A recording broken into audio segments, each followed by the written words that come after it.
taking time for your health. The African American Wellness Watch. Trusted information for us, by us. Dr. Mike Lenore and other experts from around the country and around the world have the latest on how you and your family can get healthy and stay well. It's time for the African American Wellness Watch.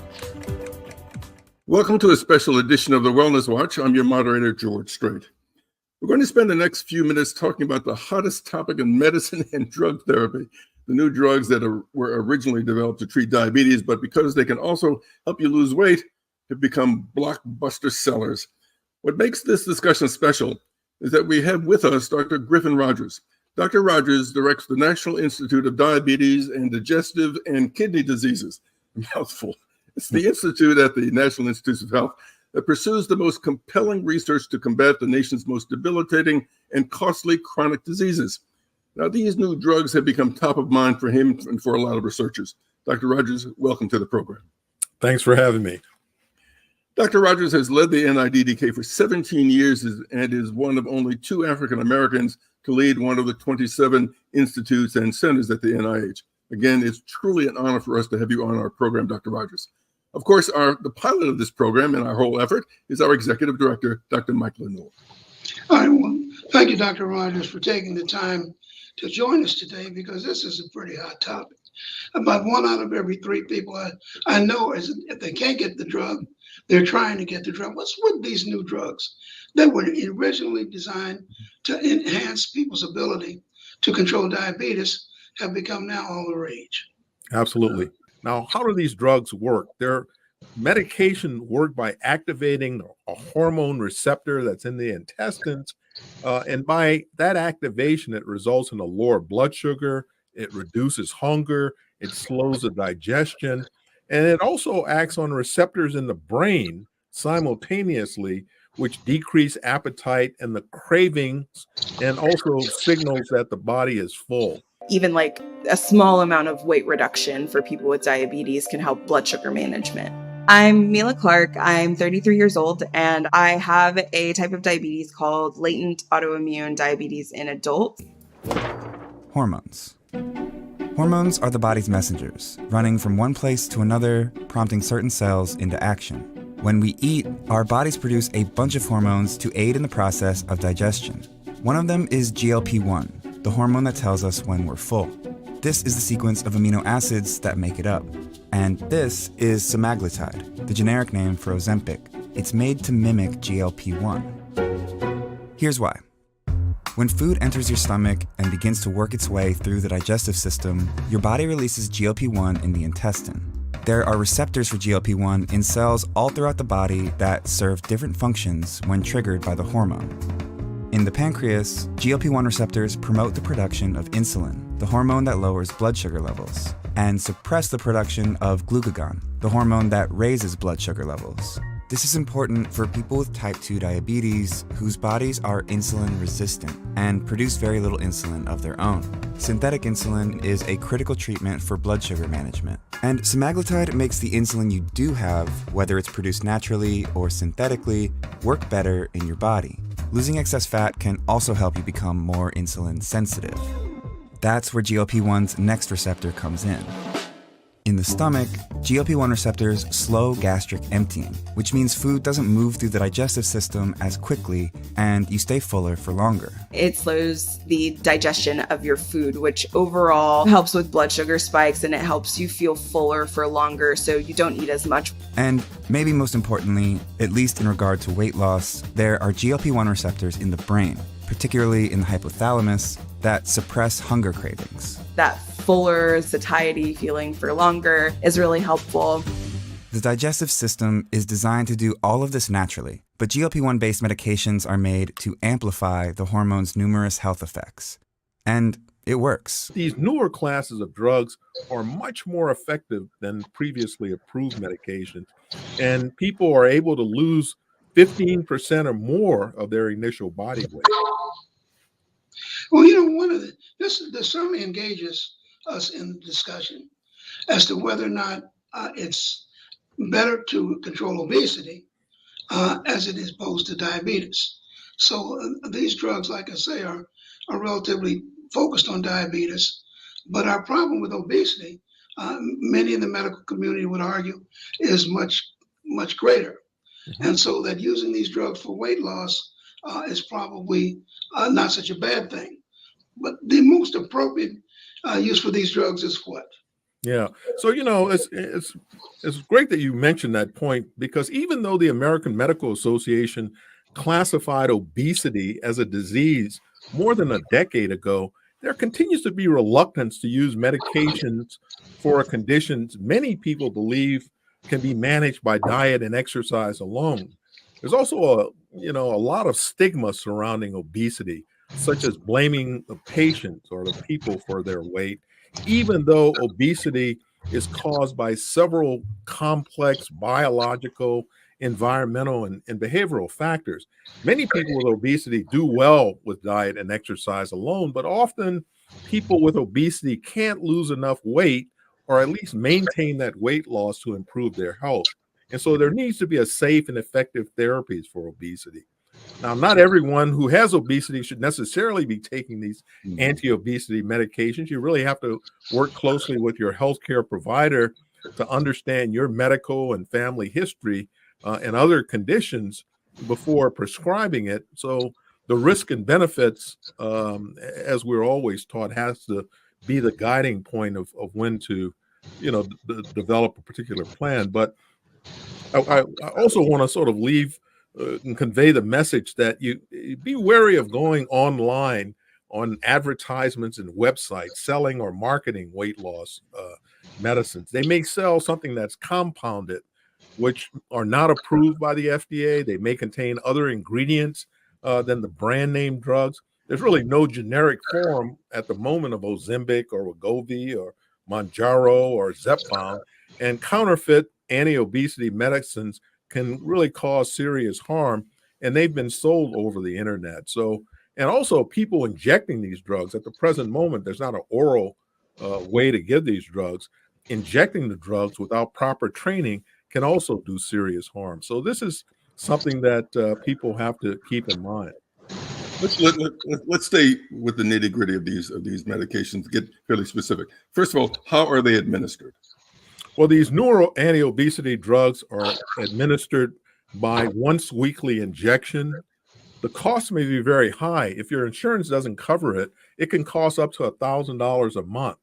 Now, other forms are in development but not yet approved, such as a daily oral pill, which could make the medication obviously more accessible. Some insurers will cover these medicines when prescribed for diabetes, but not for obesity.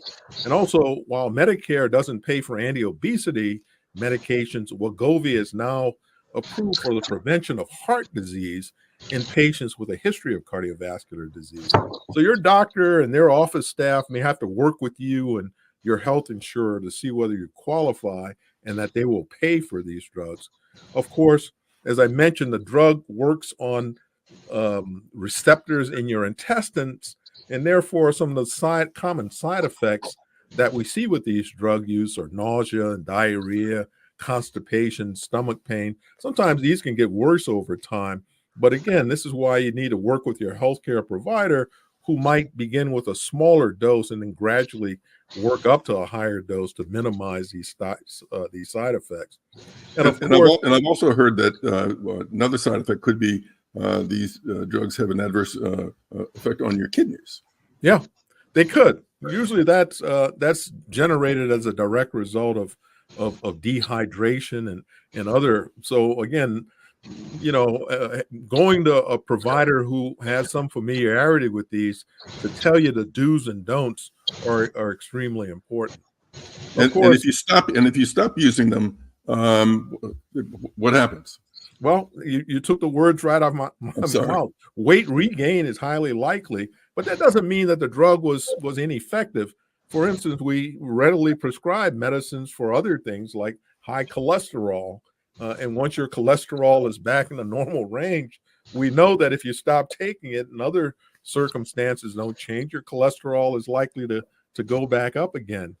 And that's really the challenge here, that we have to figure out a way for people to safely lose the weight and then potentially transitioning them to something to keep that weight off. So, Dr. Griffin, are you saying, Dr. Rogers, are you saying that it's a false choice in Mhm. using these drugs? If you're overweight but non-diabetic, or if you're diabetic and need to use these drugs for insulin control, what side do you come down on in that choice, or is that a false choice? Yeah, I think it is a false. Controlling weight can help to control diabetes, and controlling your diabetes can control your weight. So they're complementary. Many of the same things that help control diabetes also help to control weight, like having, eating a healthy eating plan, getting enough physical activity and sleep. Lifestyle changes, including eating a healthy diet and being physically active, are also important to ensure you're getting proper nutrition and preserving your muscle and bone when losing weight, whether it's with an anti-obesity medication or otherwise. And a healthy diet and physical activity have so many other beneficial effects, including improving diabetes control and your mood. Losing and controlling your weight can even prevent diabetes, and the in people who are at high risk. The NIH supported diabetes prevention program found that losing as little as 5 to 7% of your body weight can help you prevent or delay the onset of diabetes. So controlling your weight with or without diabetes is very important. Yeah, we're swimming upstream in practice because so often now being overweight becomes a celebrity status. I mean, it's become more acceptable to appear to be, in many instances, obese. Mhm. And it's flaunted on social media. So a lot of kids now don't see it as the danger that it really represents. But that's our job. Absolutely. Absolutely. And, again, I just want to make sure that people are aware that there are a lot of free resources and tools for weight management, healthy living, and more on our website, niddk.nih.gov, or they can follow us on social media. So, are these new drugs magic bullets? Are they dangerous when not taken carefully? And they're great for diabetes, but not so much for weight loss. Yeah. Well, clinical trials have shown that participants losing an average of 15% of their initial body weight with the Wegovy, and with Zepbound is up to 20%.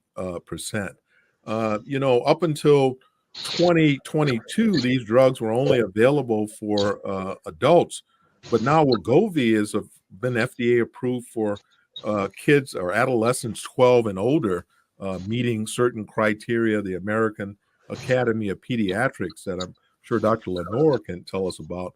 They include medications as an adjunct for either intensive behavioral or lifestyle treatments of adolescents. Obesity in adolescence and childhood is really a major problem. It's not just a cosmetic problem.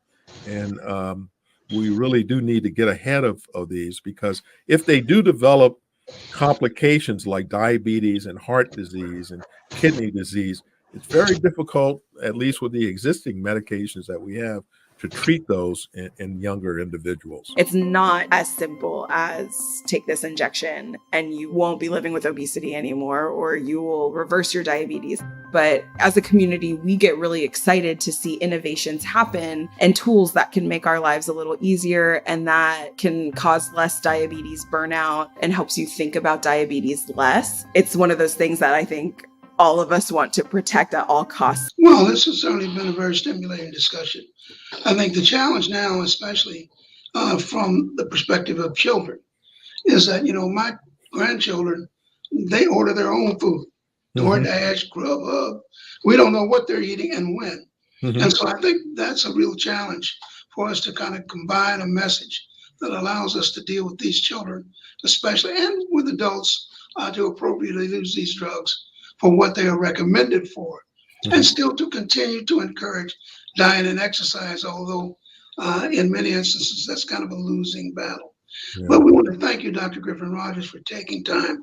It's always good to get a view from the top.